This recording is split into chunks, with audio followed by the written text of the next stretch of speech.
Okay, welcome everyone. Today is a special live version of the HousingWire Daily podcast for those of you who are HW Plus members and can tune in. And my guest is Lead Analyst Logan Mohtashami.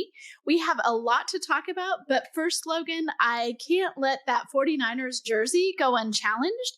I am, of course, wearing Chiefs gear because if we do happen to meet in the Super Bowl, we know who's going to prevail. It'll be 2020 all over again. Not this time, Sarah. Not with this Niners defense. Or Brock Purdy, which is a Disneyland story about to happen. We will have to see. We'll see. This weekend is going to be a really exciting football weekend either way, and we'll see who prevails. But I do happen to think the Chiefs are going to come out on top. I'm sure you do. We might need to have a friendly wager about this, which we'll have to figure out what are the appropriate. What is the I don't winner feel like get? taking money away from my. I don't feel like taking money away from my boss. So it's consider this mercy. Not this year. This is the Niners year. It's not going to be money. We're going to have to do something live on air. Are you kidding me? Okay, well, we'll have that discussion later. Let's jump into one of the most exciting days. This whole week has been amazing for economic news. Tell me what happened today on Friday, January 20th. Well, existing home sales came out today, and I would label 2022 as one of the more historic years ever in U.S. history for housing. Existing home sales started January near 6.5 million. We ended the year near 4 million. I think those who are familiar with my work, I always have a kind of a line in the sand for 4 million monthly sales post 1996. We had a near 2.5 million sales decline, and total inventory just broke under 1 million again.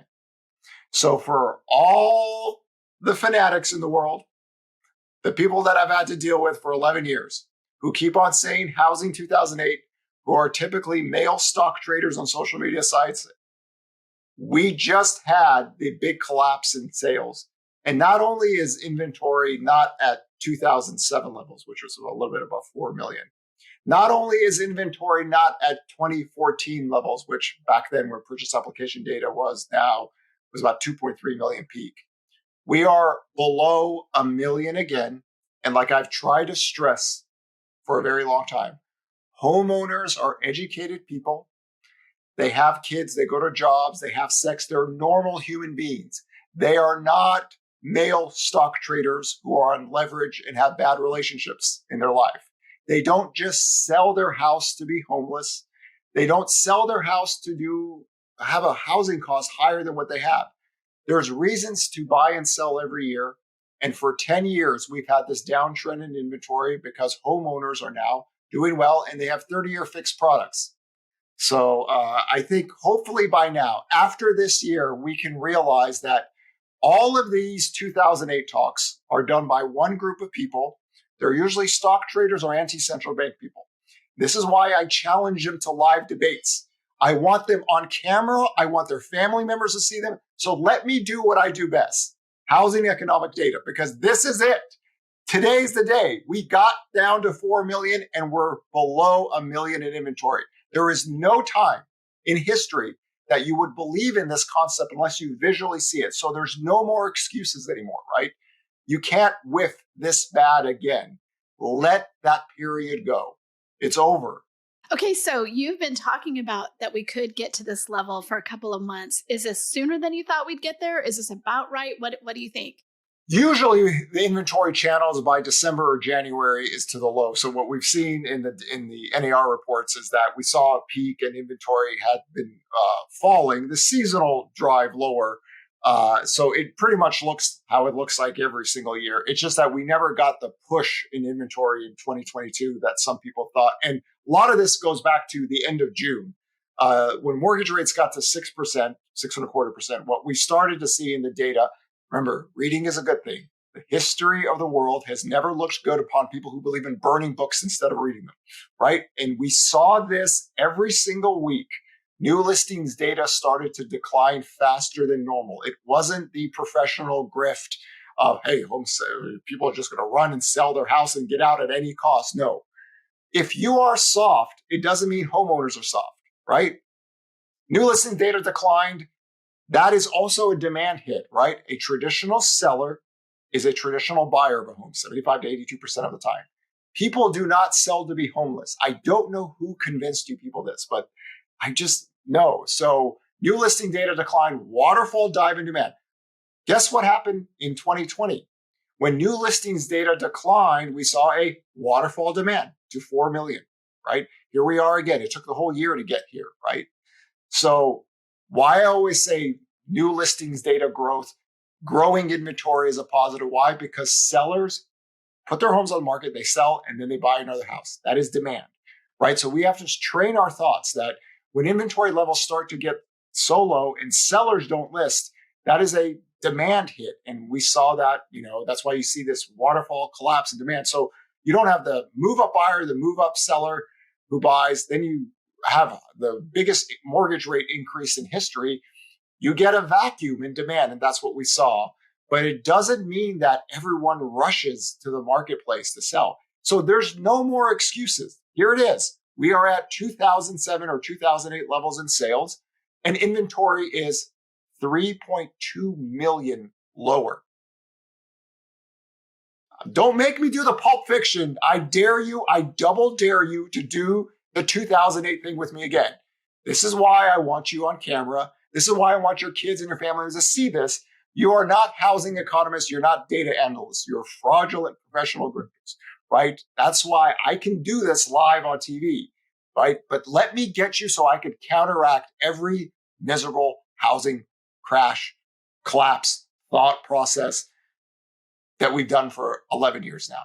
Demand can collapse. Inventory rising needs a lot of different variables to come at once. They were not here. Why? Because homeowners are in a very good spot. And this happened well before pre-COVID, right? We are going to evolve as a human species. We're not going to talk about mortgage rate lockdown, total cost lockdown, right? People don't say, oh, I have a $2,000 mortgage. I'm going to go and get a $5,000 mortgage, even though I don't need it. Doesn't work that way. This is a long-term issue with the housing market that we've had to deal with. So get off of that. Let 2008 go. I know it was your fantasy dream year, but it's just not here. And by the way, jobless claims 190,000 this last week.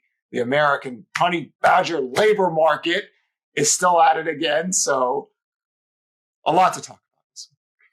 I'm glad people can see you do that, because when you're listening to a podcast, you're probably like, what is that sound? This is a sound of Logan Unleashed, where he hits himself, he claps, he jumps up and down, he goes back and forth in his chair. And so, I know our producers are like, please stay in one place, but this is why you're great on camera.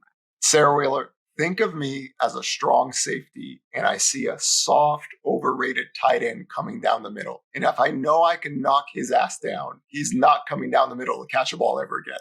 That's kind of how I operate day in and day out. This is why I always challenge people live, because all I see is people who talk a lot of smack, and then let's go. But we did have Mohamed Amma, and he did great. He came on. We really appreciated him coming on to debate you live. That was an awesome thing. We'll see if anybody else steps up. But first, I want to go back to tying this into your housing market tracker that you're doing every Monday and what we saw on inventory there, because you're looking at inventory in a different way there than what you just said about, a million homes. So under a million homes. So tell us how those things track together. So Altos Research is the best inventory tracker data out there in America. And I was extremely happy that he's now part of the HousingWire team. So I thought the best way to teach economics or to teach people is to get a weekly inventory tracker data, tie it to what the bond market is doing, and basically take how housing economics looks like through purchase application data, because purchase application data is forward-looking, right? This has always worked since the 1990s. The problem is that it's grueling, economic, boring work, and nobody wants to do it, right? So I thought, okay, this is the time now that we can do a weekly tracker. So what happened this last week? Purchase application data saw a 25% week to week. Now remember the seasonality of purchase application data. Second week of January to the first week of May. In a normal time, that's where the volume rises, if there is volume. If there is no volume, it could keep on going down, right? There's no code to this. We saw this in 2013 and 14, right? Volumes keep on going lower because rates were too high back then. So we keep an eye on this every single week. And just remember, context is critical. we had a historical waterfall dive in this data line. Anybody who's saying that, well, okay, it's got to keep on going lower, has to take this down to the 1990 levels. It can happen, right? If there's no demand, there's no reason people should be applying for mortgages. Well, since November 9th, if you know how to read the purchase application data, you look at the internal data and you compare them to what's going on, it actually started to stabilize back on November 9th. And every single week, as mortgage rates kept on going lower, things started to stabilize. And then now we're in the seasonality period. So I caution everyone, be careful with reading any volume growth that we see here, because we wiped out 7 years of this index in less than a year. Right. So that is the mother of low bars. So we take it 1 week at a time. We take purchase application data, bond markets, inventory. Then we take all the economic data that we have in the week and we look forward to see what happens. And right now, a big thing for me is those of you who have read the tracker know that I said the 10-year yield at 3.42. It's just a really tough line in the sand. Right. So even though bond yields went below that, I think we even got 10 basis points below that, we couldn't close and get more bond buying technicals. People were short the bond market. They're in pain. It reversed, right? That's why I always talk about, I think some of you that have followed me over the years, these key technical levels in the bond market, it didn't break. So bond yields have reversed right there. That looks about normal. So this doesn't mean that the longer term outlook of inflation or anything changes. But as of right now, we've had a very big move from 4.25 all the way down to 3.32. But going out in the future, the growth rate of inflation should slow. The Federal Reserve is near the end of their rate hikes, and then we just follow jobless claims, because that's the meal ticket money economic data line. As long as claims stay low, the Fed's not going to do anything. Once jobless claims, 4-week moving average 323,000. I did not make that number up out of thin air. I take job openings where unemployment rates is, where claims are going to go in. If we get to that level, the labor market is broken. And this follows every single recession that we've seen post-World War II. So we're not at that stage yet. Remember, job openings, 10 million guy here, right? The labor market dynamics are different now. There's parts of our economy that actually resemble what Japan and Germany are doing. Countries that can be technically in recessions, but not a lot of unemployment, just because most people are working and the baby boomers are sailing away.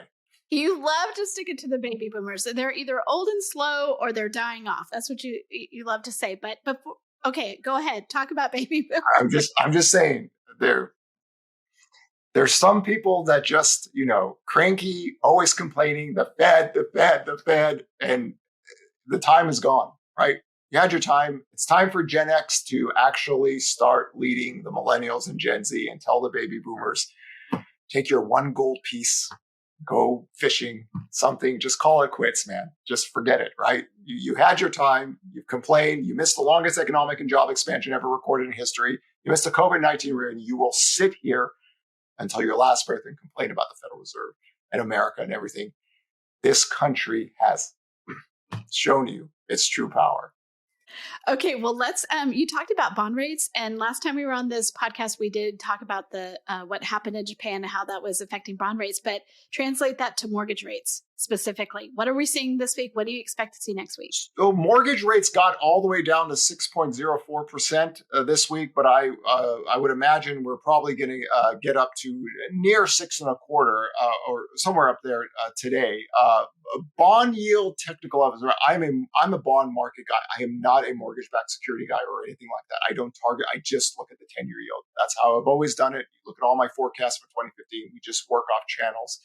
And as of right now, the 10-year yield was not able to break that 3.42. Once in a while, I'll bring off Gandalf when he says, "You shall not pass," right? That's why I used it for this area, because I said, this is a really tough area to break. And we tried, right? We tried to break it. The PPI inflation data that I told people to keep an eye on for this week, that came in lower than estimates. So a lot of the growth rate of inflation data are coming down, but that level's still stuck. So for right now, just keep an eye on that. If we can close below 3.42%, get follow through buying, we go down to that we have the potential of getting down to that low level that I talked about in the 2023 forecast, which would be about 2.72%.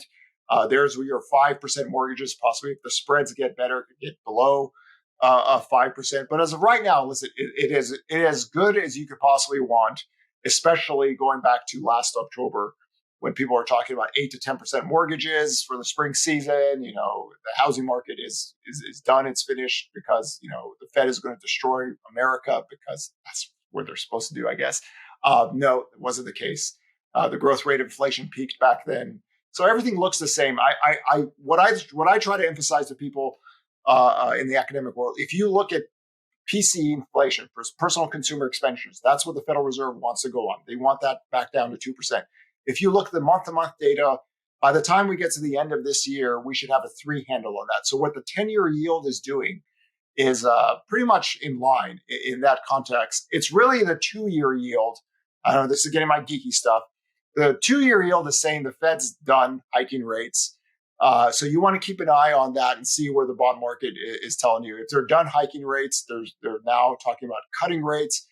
Don't look out that far, but keep an eye on that 2-year yield. If it doesn't go to 5%, the bond market is saying you don't need to get up there, right? The Fed, in theory, should be done. There should be no more rate hikes. Just let it stay, because they even themselves talked about, we want to stop rate hikes so we don't have to cut sooner. Listen to your own advice. Come on, right? Okay, it's the history of inflation, right? We have these really big spikes like we did in the 1970s. But if rent inflation doesn't take off, you can't have those spikes again, right? I mean, that's just the history of growth rate of inflation. We've seen this for decades and decades. There's no way you could have accelerated or entrenched inflation without shelter inflation. This is why the article I wrote yesterday for HousingWire, housing completions. Yes. Get those apartments up and going. Why? Because the best way to deal with inflation is to add more supply, because that supply stays there. If you're trying to defeat inflation by demand destruction, what it eventually does is that it impacts the future production. That's not the most effective way. So thankfully, we have 943,000 apartments under construction. That will also help with the growth rate of inflation. Something I talked about on September on CNBC, that by January and February, it's going to be really noticeable to everyone that the growth rate of inflation is already coming down for rents. The early data lines are picking this up. The CPI data will lag. It might even take all the way to October for this to even realize. But the Fed, thankfully, has decided to take the shelter inflation out of the equation because of the lag, and they created their own index. That's a positive. That is a positive. So let's talk about, so you talked about inflation, the Fed. Let's talk, we recently talked and you wrote about a soft landing for housing. So tell me what you think, what this means for housing, which went into a recession in June. And then what does this mean for the overall economy, which you have your 6 recession red flags up, but in your opinion, the economy has not gotten into a recession yet. Are we going to have a soft landing for housing? What does that look like? And are we going to have an overall economic recession? So the 6 recession red flag is a progression model to teach people economic cycles post-World War II. They've all traditionally looked the same. COVID-19 has ruined a lot of data lines. They've made it extreme, where you have very high velocity positive data. You're going to see really negative data. And then it's going to eventually find its middle. And the middle is going to be normal again. We're just kind of working our way then. August 5th, the 6th recession red flag is up. June 16th, the housing market went in recession. Recession to me is production goes down, sales go down, jobs go down, incomes go down, right? That's the housing market. To avoid a hard landing or anything in that matter, 2 things needed to happen, since I wrote that with every single economic cycle piece. The growth rate of inflation needs to fall and bond yields need to fall, right? What's happened?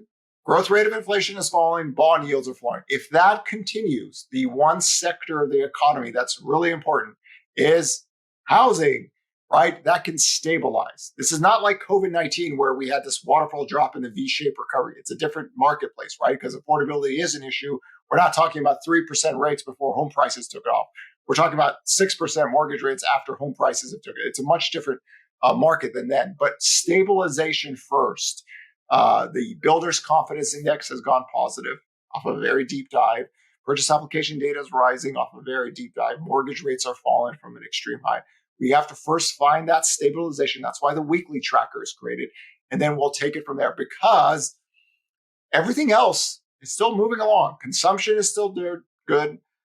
Jobless claims, 190K. You typically want to be don't take January jobless claims too seriously. But again, still, We're historic lows. People are working. People are getting paid. Wage growth is still very good.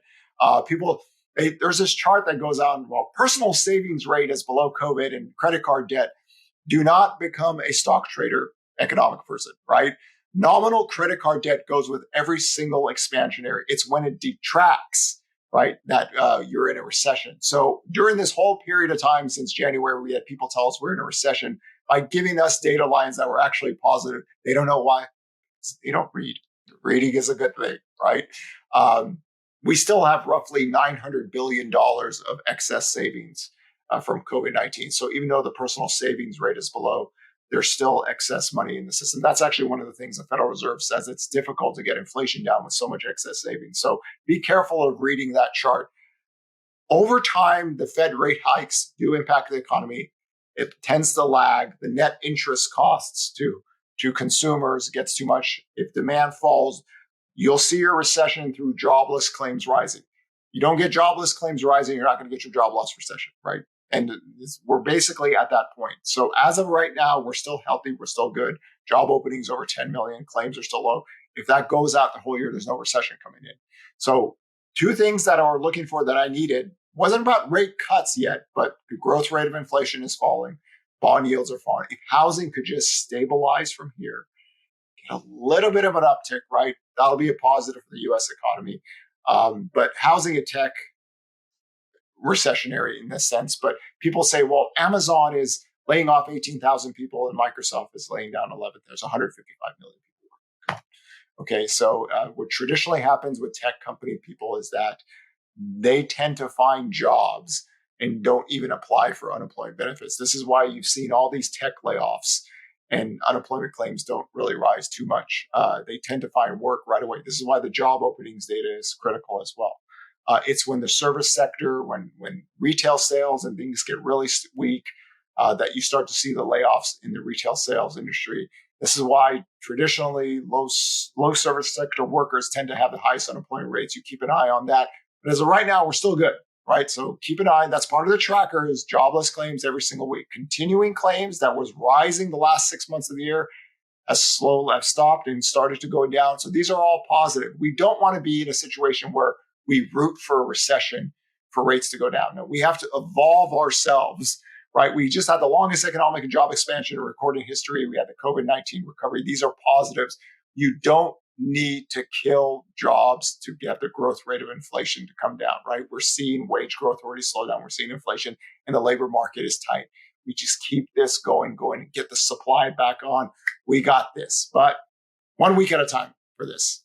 1 week at a time. And I will put in a plug for our February 6th HW Plus Market Update, which features you. It features Mike Simonson from Altos. It features Odetta Cushy from First American, Lisa Sturdivant from Bright MLS. That's going to be a great discussion. That's on February 6th. And of course, people can read your 2023 forecast. So I have a reader or a listener question for you. So, we put this out on social and I was like, tell me what you want me to ask, Logan. So aside from your hair products, which was requested, I do have a housing related one. And this is from Ryan Lundquist, who's the Sacramento appraisal. He writes the Sacramento appraisal blog. He's actually been on this blog with me. He's a great guy.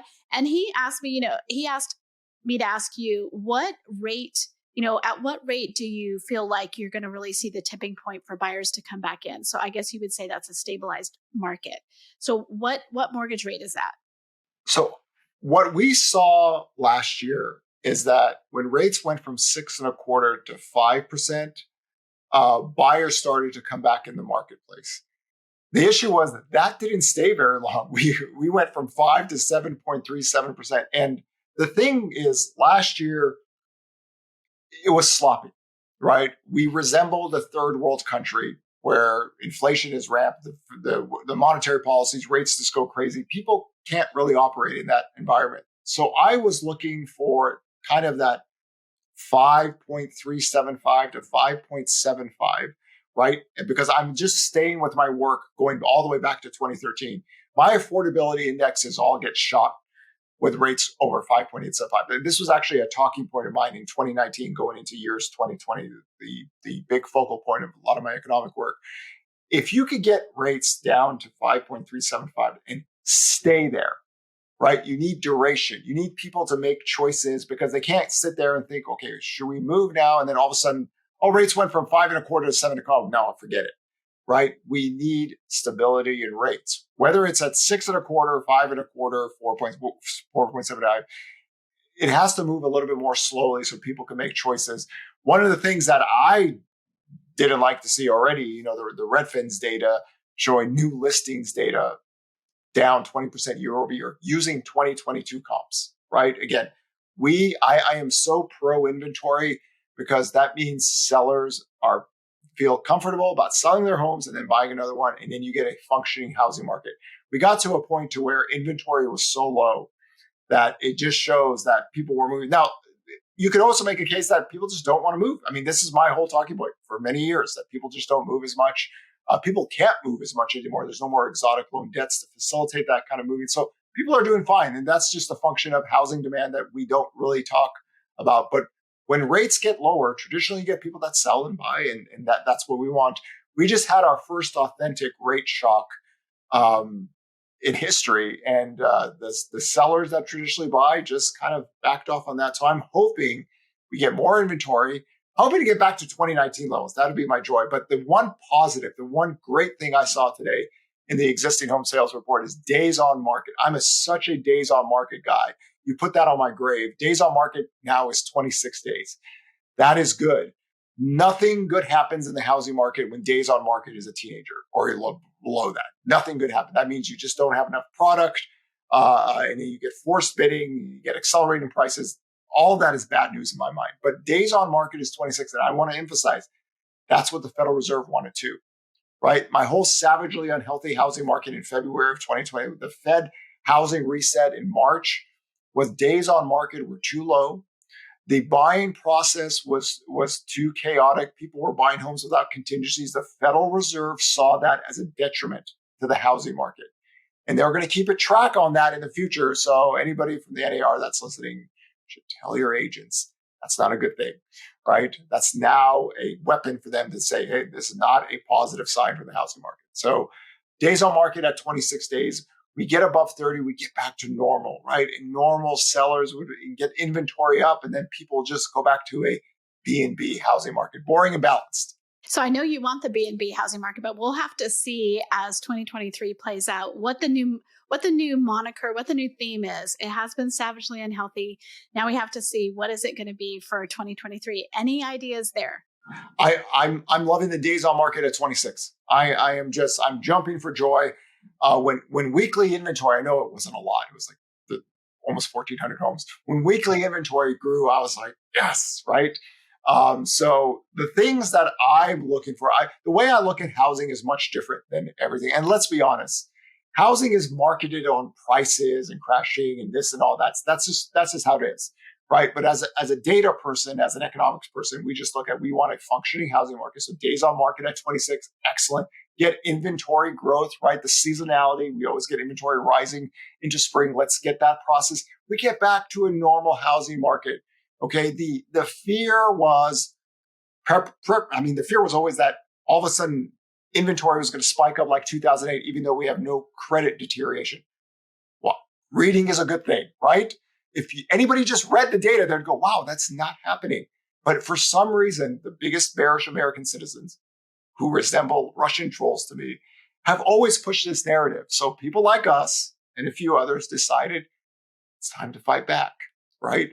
With math, facts, and data, right? And when you see credit deterioration, it comes noticeably. It's not there, right? So people don't sell to be homeless. So I am very happy with how we have started the year so far. I couldn't have asked for anything better. Hopefully we get more inventory going in the spring, because then I think sellers are going, hey, we're good.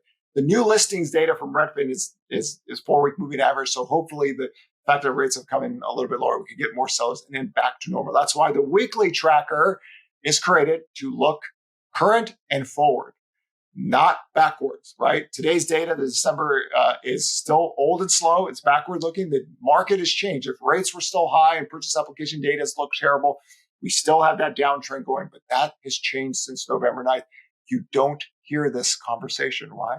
Because everybody's just talking about home prices falling and everything. And right underneath their eyes, they forgot to read and look at the internals of the data, and it was stabilizing right there. And now people are like, oh, purchase application data is up. Well, just keep a weekly tracker of it. You don't want to be old and slow, right? When the market turns, remember, Sarah, remember in 2020, COVID-19 recovery, America's back, April 7th, right? I gave dates for people to track and data lines to track.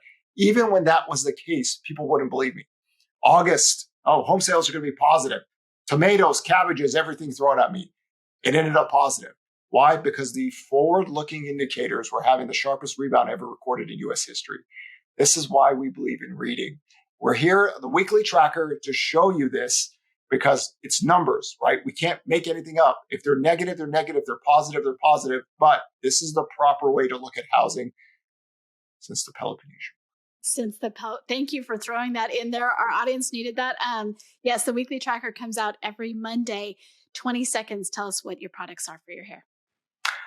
Nothing. Just born this way. Not true. There's no way. No, listen, I am blessed with my grandfather on my mother's side had the whole Persian Clark Gable thing. The only thing I've ever done for my hair is that I saw a hair commercial and somebody was selling biotin. So I thought, what if I took the most strongest dose of biotin? Because I don't need it, but what would happen? I've tried that. I don't think it's done anything, but there's nothing. It's just all right. Well, that's the last word we'll have for today. Logan, thanks for being on. Thanks for being a good sport. Answer that question. And you know what, everyone, thanks for listening. We will talk to you again soon.